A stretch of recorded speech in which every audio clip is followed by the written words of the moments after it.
all equally. They're like my children. I love them all. But then, when I finished recording Brotherhood, when Brotherhood was over and I was recording that last scene, the one that we actually did yesterday, I was like, oh my God, I love it so much. And I realized that, like I said yesterday, that he was probably gone. Like, this is probably the end as far as playing that character.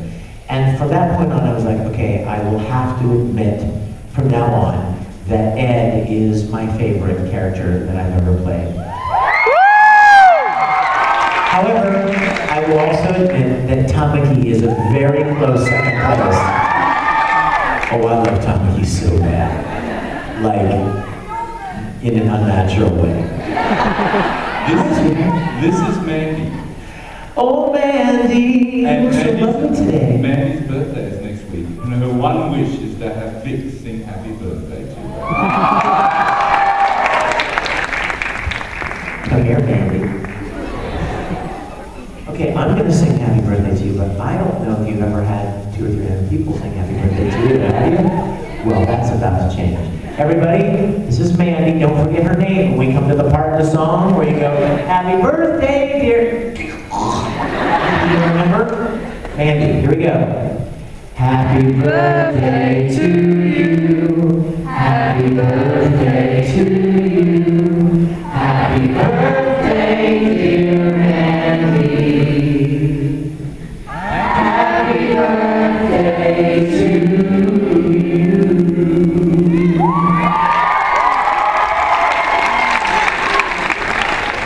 Don't use me like. Okay, I'll just wait for a question. Don't be like, it's my birthday too! Yes, my dear. Hi, Vic. Hi. Just wondering, do you have a particular favorite scene from all your practice? Do you have a favorite scene or memorable moment? To be honest with you, there are too many wonderful scenes that to be able to pick just one. Some of my favorites, though, I will say, off the top of my head.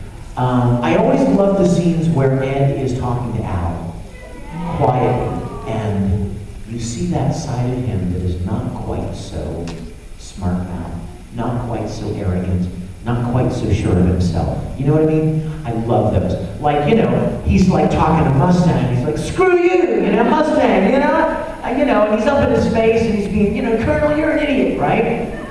But then when he's alone with Al, he's like, Alfonso, I'm not so sure about this. Do you really think we can do this? You know, I love those scenes.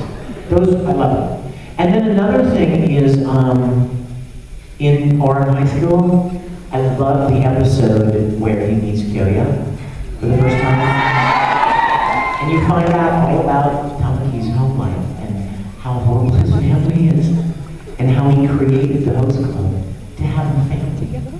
You know, because he wanted so bad to have a family of people that he loved and cared about.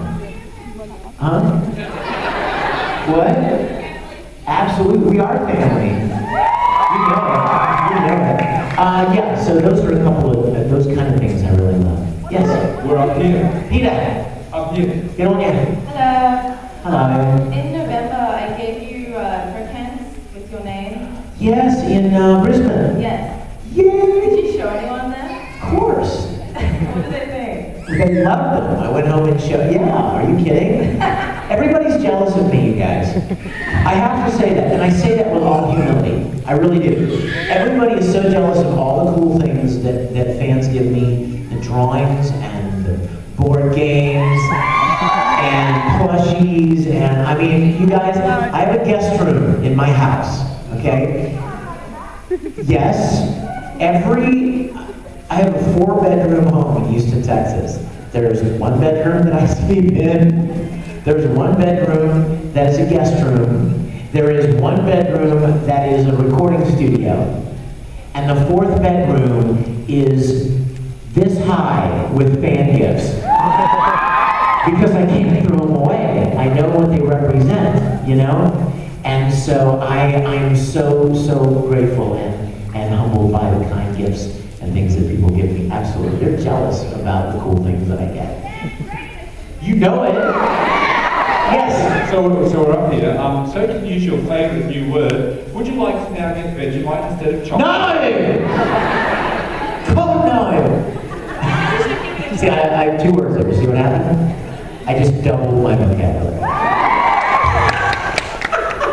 Okay. I've seen a lot of your videos with the red pants, with the very flashy looking, and they've got the lace. You mean the lace up the side? You mean like the ones I wore yesterday? Yeah, I've seen a lot of those pants. I was just wondering, are they your favorites and how long have you had them? You know what? I've only had them about a year, and I bought them in Melrose, a street in Los Angeles that has lots of wacky stuff. Like, you think those pants are wacky? They're not wacky. But I love cool stuff like that. And I think you guys do too, because I've seen a lot of cool things at conventions. And you know what? Where else can you wear something fun like that? I mean, I certainly can't wear it when I'm going to record. You know what I mean? I can't wear it daily around town. At least I wouldn't try. Because it's a little too flashy for me. But when you're doing a convention, people wear all kinds of fun stuff. Like these pants. See these? They're really kind of cool. They're split here and then they're laced together. These are from Japan. In fact, they're the only pair of pants in the whole country that fit me. Believe me, I tried on all of them, and nothing fit. I felt so. You want to hear a bad story? You want to hear a sad story? I kid you not, this is the saddest thing. I love like cool J-pop, J-rock fashion stuff. So I went to Tokyo, and I said, where can I go to find all the cool J-rock stuff? And they said, Harajuku. All these great stores. It's like a huge long street with clothing stores everywhere. So I'm walking down Harajuku, and the first store I come to is a glass window. And, oh, look at those pants! Look at that shirt! I was blown away. So cool, right? I run inside, going through the racks, and oh my gosh, we spent $8,000 here.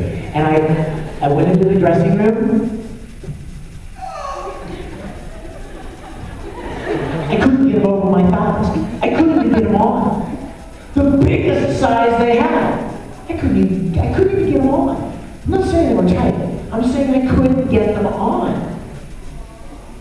I started really getting a complex. I'm like, what am I, fat?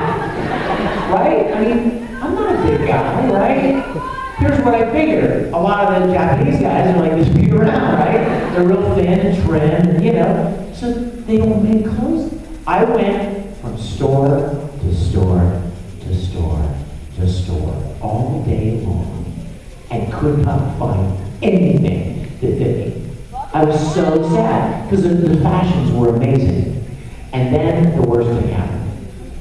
The last store I went to, and the guy, and I said, do you have any sizes bigger than this? And he went, no. And I said, I never went, when I was in Australia and working in Harajuku. And I was like, doggone it. And he saw me get kind of bummed out. I'm like, I've been all up and down Harajuku and nothing fits me. And then you know what he said to me? Maybe you try a Supanova store.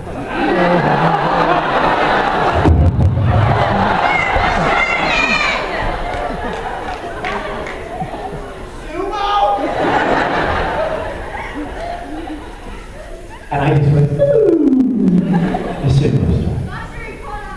I wear like a big pepper. And that's what they sell at Supanova stores, right? Anyway, so thank you for even mentioning. I love those pants actually. In fact, I wore them. You probably saw. I wore them in the concert too. Yesterday morning, Adam Baldwin. Adam Baldwin, the actor, he's here. He and I played golf last week. We've become buddies. He came out of the hotel yesterday morning. He goes, "How long did it take you to lace those up?" And I was like, "Ask your mom. She laced them for me."